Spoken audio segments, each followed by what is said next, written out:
Après les présidents des partis politiques, les coordinateurs régionaux, les religieux, ce mercredi 15 septembre 2021, c'est au tour des acteurs de la société civile à être reçus par la junte militaire.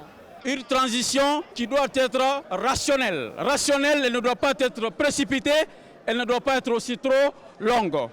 Une transition précipitée, on rate les fondamentaux.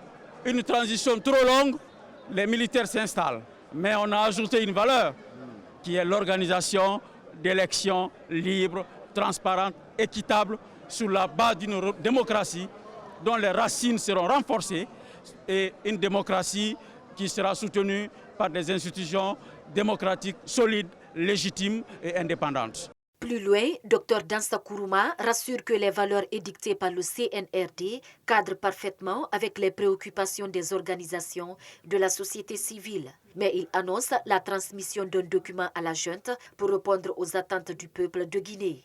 C'est la réussite de la transition par la mise en place d'organes de transition inclusifs et d'organes de transition dont les membres sont choisis sur la base de leurs compétences, mais pas de leurs appartenances. La deuxième chose qui est fondamentale dans notre document, c'est la refondation des institutions.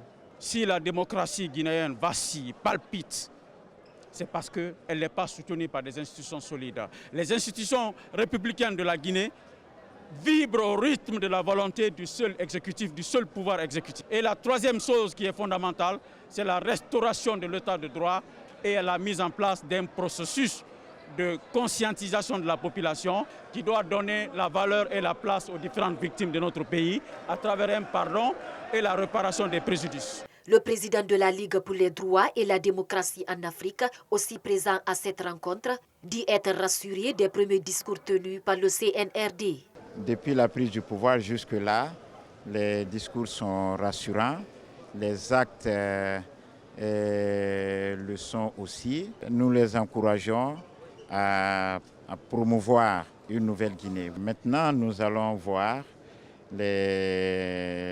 l'évolution des situations pour nous rassurer que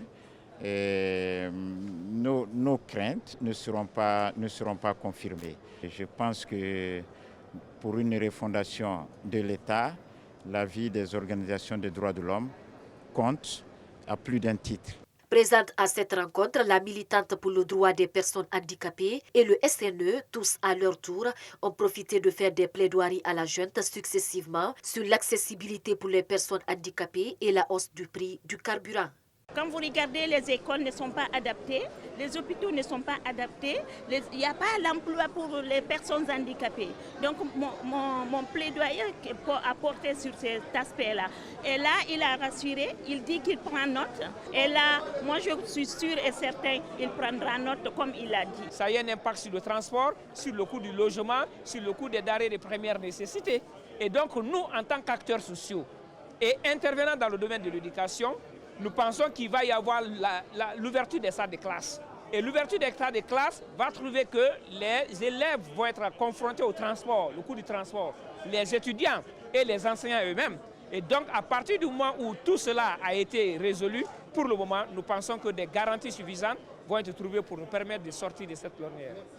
Au moment où nous quittions les lieux, ils étaient nombreux ces acteurs de la société civile qui n'ont pas eu accès à la salle. Un manque d'organisation ont dénoncé ces acteurs sociaux.